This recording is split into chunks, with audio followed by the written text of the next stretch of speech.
There are forms of humor that offer escapes from pain, and there are forms of humor that transfigure pain. There's a strange situation where, in some respects, humor and irony are political responses, and they're redemptive. And in another sense, particularly in popular entertainment, irony and a kind of dark humor can become a way of it's pretending to protest when it really isn't. Someone once called irony the song of a bird that has come to love its cage, and even though it sings about not liking the cage, it really likes it in there. It can be so that it can be both a wake-up call and an anesthetic, and the difference in the U.S. now is very tricky and very complicated, it seems to me. I'm not often all that aware of stuff that's really funny in the book. In the American version of Infinite Jest, I set out to write a sad book, and when people liked it and told me that the thing they liked about it was that it was so funny, it was just very surprising. It's the other strange thing about humor.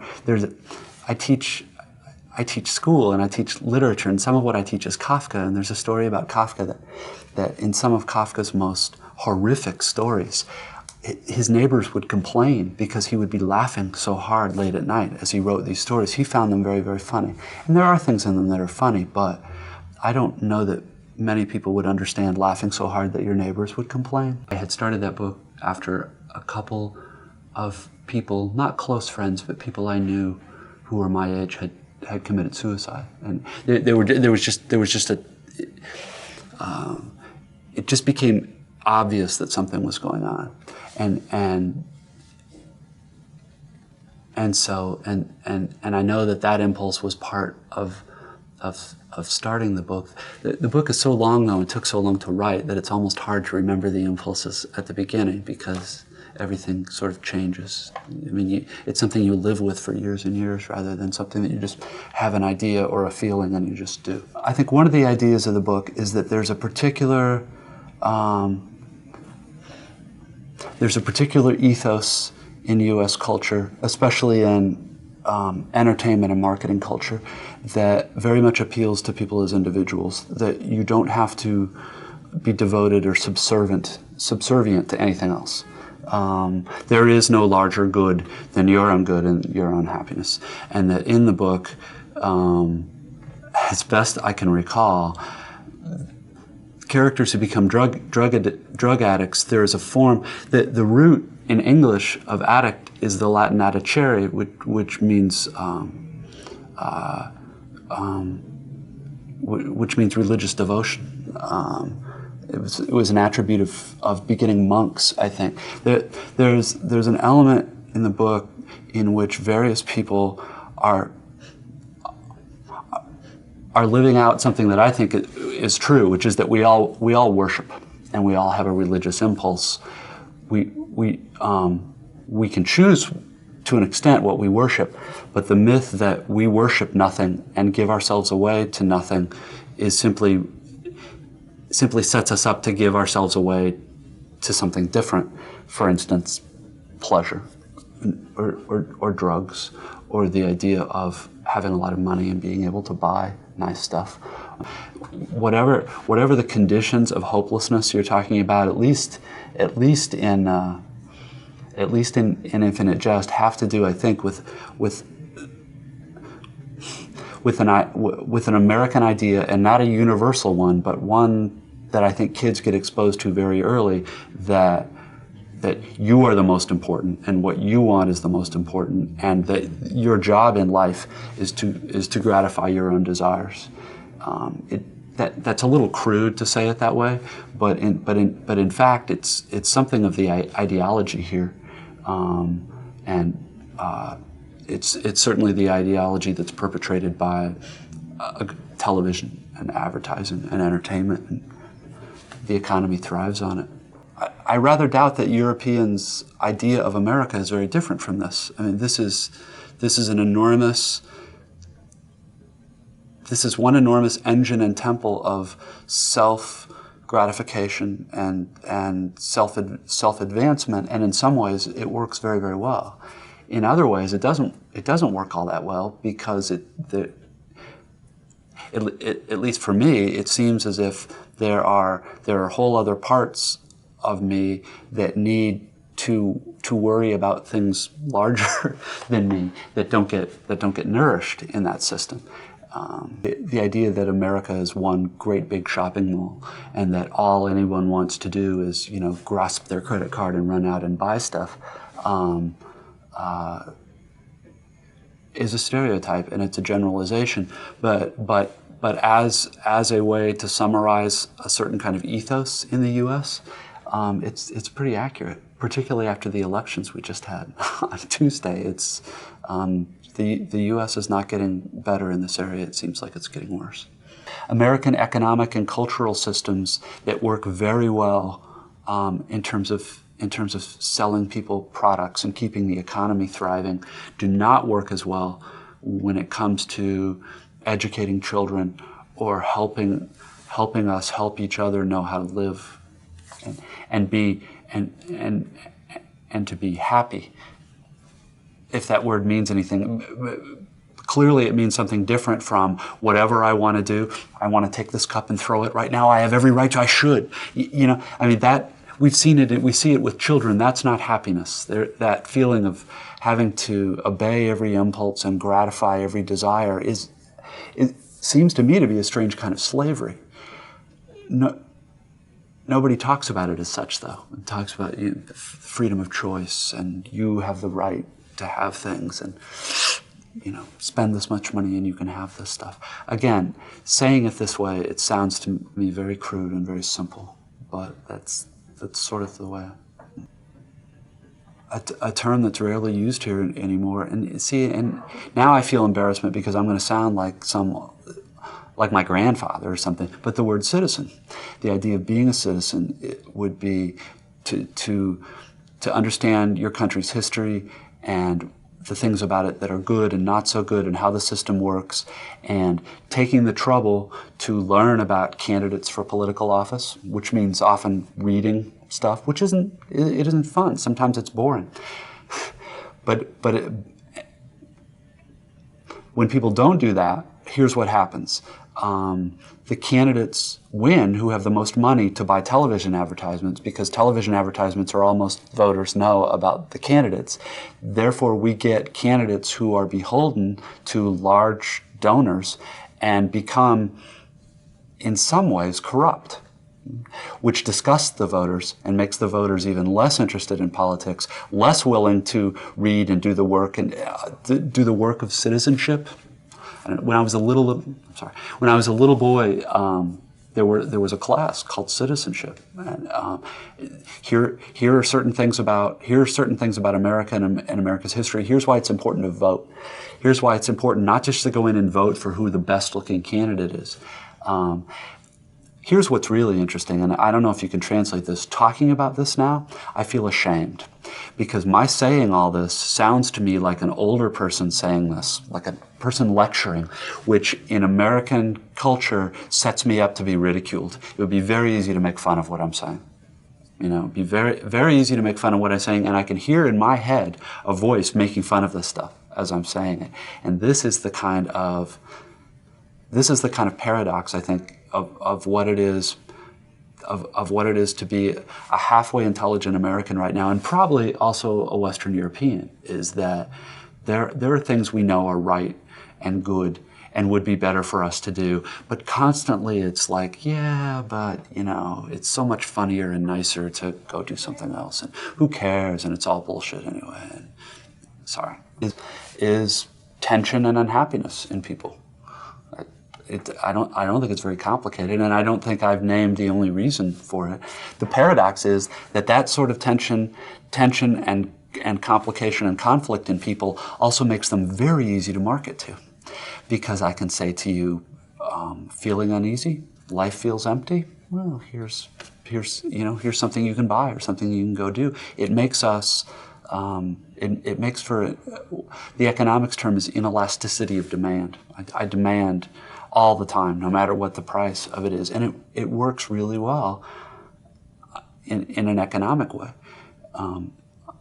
Emotionally, spiritually, in terms of citizenship, in terms of feeling like a meaningful part even of this country, forget the world.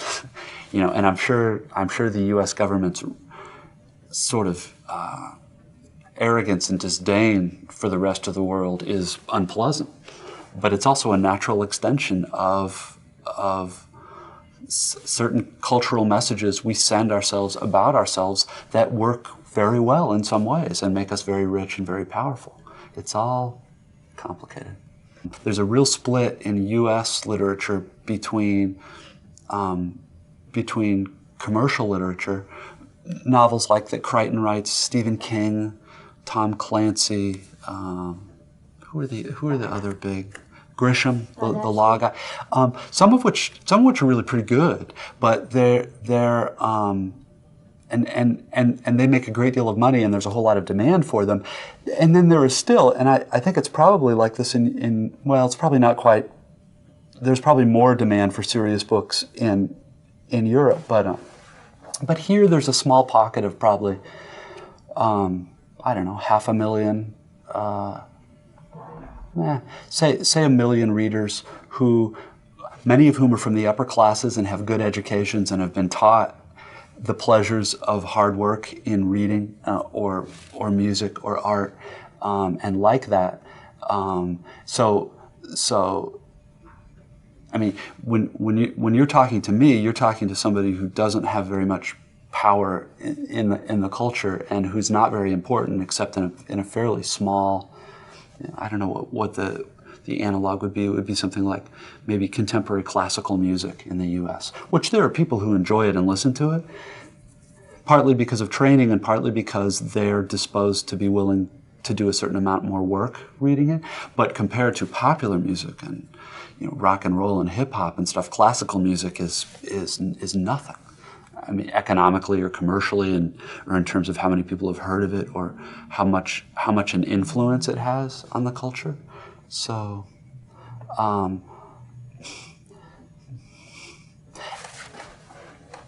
for me personally, I don't know that it's really ever been all that different. I think probably American education used to be a little bit better and a little bit more difficult, and children had no choice but to realize that there were certain things that were hard and involved a certain amount of drudgery that were actually very satisfying at the end of it. But for the most part, I think in the U.S., people who've been doing, quote, serious stuff, which is harder and stranger, have always played to a much smaller audience. In terms of what can be done about the dilemma, first of all, I'm wondering who would care what I think, and second, I'm not sure, and third, what do you think? Reading requires sitting alone by yourself in a quiet room, and I have friends, intelligent friends, who don't like to read because it's not just bored. There's an almost dread that comes up, I think, here about having to be alone and having to be quiet, and you see that when you walk in. When you walk into most public spaces in America, it isn't quiet anymore. They pipe music through, and the music's easy to make fun of because it's usually really horrible music. But it seems significant that we don't want things to be quiet ever anymore. And to me, I don't know that I could defend it, but that seems to me to have something to do with when you feel like the purpose of your life is to gratify yourself and get things for yourself and go all the time. There's this other part of you that's the same part that can kind of is almost hungry for silence and quiet and thinking really hard about the same thing for maybe half an hour instead of 30 seconds, that doesn't get fed at all. And it makes itself felt in the body in a kind of dread in here. And I don't know whether that makes a whole lot of sense, but I think it's true that here in the U.S. every year the culture gets more and more hostile and I don't mean hostile like angry, just it becomes more and more difficult to ask people to read or to look at a piece of art for an hour, or to listen to a piece of music that's complicated and that takes work to understand, because, well, there are a lot of reasons, but particularly now in computer and internet culture, everything is so fast, and the faster things go, the more we feed that part of ourselves, but don't feed the part of ourselves that likes quiet, that can live in quiet, that can live without any kind of stimulation. I don't know. It's an American idiom, going to hell in a handbasket. Things are getting worse and worse and worse. When we're saying it, are we just saying exactly what people our age said 100 years ago? There's no way ever to know how different we are. Yeah, things seem different. Do you watch TV? I don't have a TV, because if I have a TV, I will watch it all the time. So there's my little confession about how strong I am at resisting stuff. I watch TV over at friends' houses and stuff sometimes. I don't watch as much as I used to. I think part of the allure of both drugs and entertainment is escape, yes, from my problems and my life and having to be stuck in here. I can, pretend I'm James Bond or pretend to. It just it seems fine over the short haul as a way of life. It doesn't work all that well, though. No. If you're talking about the more general allure of drugs, to the extent that I understand it, which is about as specifically as I'm going to talk about it, it seems to me to be and this isn't a very original thing to say. It's a pretty natural extension of corporate capitalist logic, which is, I want to feel exactly the way I want to feel, which is good, for exactly this long, and so I will exchange a certain amount of cash for this substance, and I will do it. But it's all of course a lie, because the control gradually goes away, and it stops being that I want to do it and becomes that I feel I need to do it. And that shift from I want something to I feel I need it is a big one. Yes, I mean, most of the problems in my life have to do with my confusing what I want and what I need. I mean, I wouldn't say entertainment is bad, but a model of life in which I have a right to be entertained all the time seems to me not to be a promising one, right? So,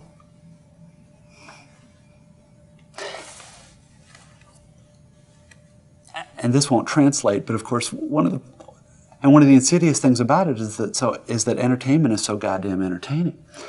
So like imagine this show were running on American TV, and I were sitting in this hotel watching it. Okay, we've got this pointy-headed, nerdy guy talking about this stuff, or I've got, Pamela Anderson running on a beach, or a hilarious comedy. Which one am I going to watch? When I'm saying, there's no, if fighting against entertainment is even required, how does one do it unless? Well, there are two options. One is you direct the attack only to people who are willing to listen to the complexity, but those aren't the people who are enslaved by entertainment anyway. Or you find some way to make the attack on entertainment entertaining, in which case you've been captured by the very thing you're fighting against. It's very, very strange. There's stuff for me about reading that isn't like looking at a piece of art, because there I choose how long I look and what I look at, and I'm being directed through a linear flow of time. But in a piece of music or in a movie, that flow is directed for me. I've really got no choice but to follow it. Whereas books, it's weird. I'm moving through time through this thing, but I can also, I don't know whether you do it or not, but if I've read a paragraph I like a lot, I go back and I read it over again. So I'm trapped in time, but I've got more mobility within that time.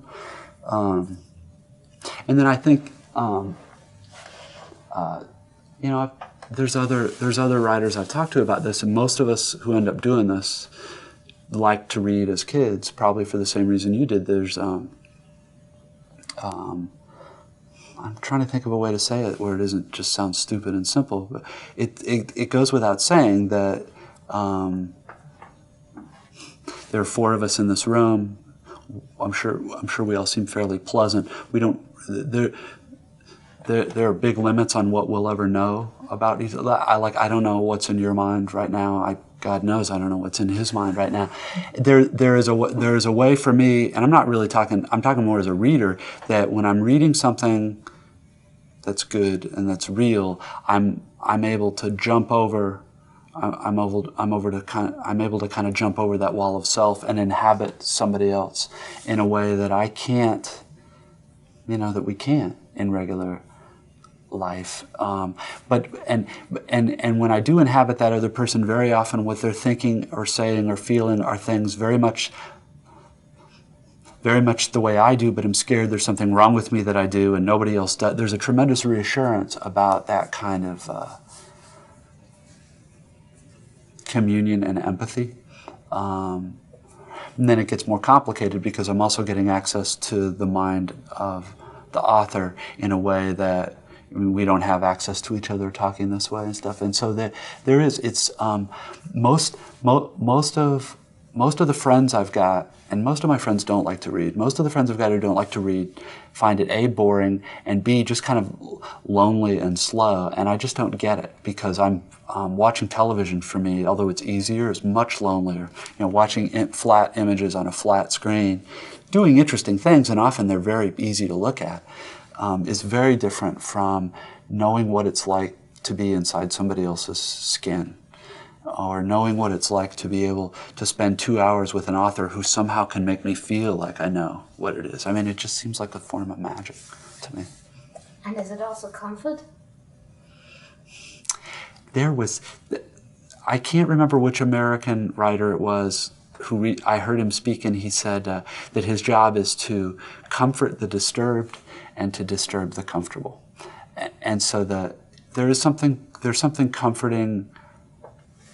There's something comforting about being able to inhabit somebody else, but there's something also very uncomfortable about it, because usually the experiences that person is having are just the ones that I don't like or that I haven't worked out. And it seems to me that the biggest split isn't between music and literature or music and sculpture or whatever. There are forms of art that offer us escapes from ourselves and our daily lives, and I think that's fine in small doses. And then there are kinds of art that offer us more sort of confrontation with our own lives. And I don't think it's surprising that there isn't as much demand or as much money in the latter, because it's more difficult and less pleasant sometimes.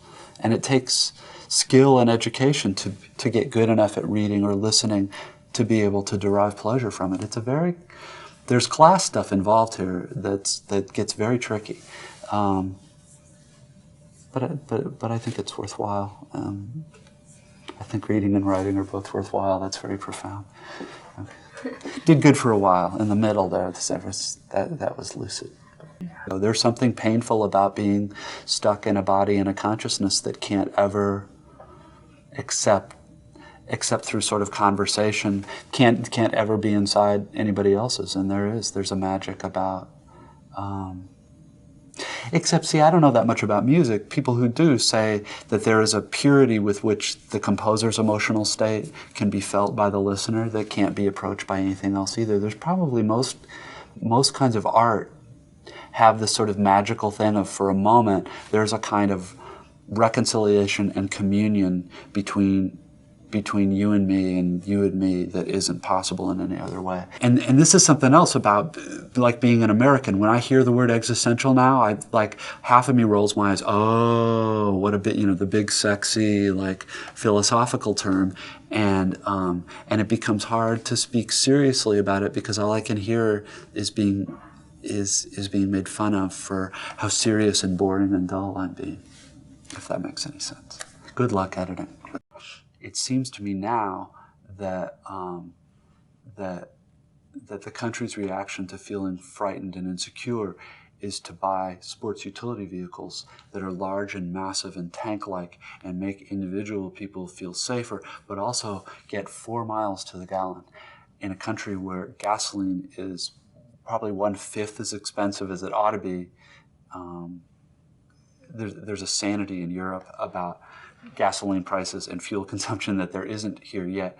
and yet are voting for people who are deciding to go over and very possibly kill hundreds of thousands of civilians in order to kill a few enemies, and none of which is important. But the fact that no one here is talking about the connection between how we live and what we drive, and the things that are happening, the speed with which it's become those bad people, those bad fanatics, they're evil. What they really hate is our freedom and our way of life, which is just hard to swallow, right? Like, who hates freedom? Yeah. People hate people, not freedom. I now don't know what's going to happen, and I am as an American as scared. Not since I was a little boy and I worried about the U.S. and the Soviet Union having an intercontinental. Not since that have I been this scared. And this is totally personally, but I'm more scared of us than I am of anybody else, and that's a bleak place to be. I'm not sure how I feel about. Well, you're going to use it if you want. I don't think this is an evil country. I don't think American people are evil. I think we've had it very easy materially for a long time, and we've gotten very little help in understanding things that are important besides being comfortable. And I don't think anybody knows how we will react if things get really hard here. And the fact that we're strong militarily and economically is a good thing, but it's also a frightening thing. To some of us as Americans. So and what kind of, which is already there, almost. Now I probably will, well, luckily, yeah, not a lot of Americans will see this in Germany. The people I know who are rebelling meaningfully, don't buy a lot of stuff, and don't get their view of the world from television, and are willing to spend 4 or 5 hours researching an election rather than going by commercials. And the thing about it is that in America we think of rebellion as this very sexy thing, and that it involves action and force and looks good. And my guess is the forms of rebellion that will end up changing anything meaningfully here will be very quiet and very individual, and probably not all that interesting to look at from the outside. I'm now hoping for less interesting rather than more interesting. Violence is interesting, and horrible corruption and scandals and rattling sabers and talking about war and demonizing 1 billion people of a different faith in the world. Those are all interesting. Sitting in a chair and really thinking about what this means, and why the fact that what I drive might have something to do with how people in other parts of the world feel about me isn't interesting to anybody else. That was very close to the truth, but I don't think it's going to make much sense. And plus, yeah, it's a little. I mean, I'm a writer. I'm not a politician or a political thinker or whatever. Just a scared little American living in California.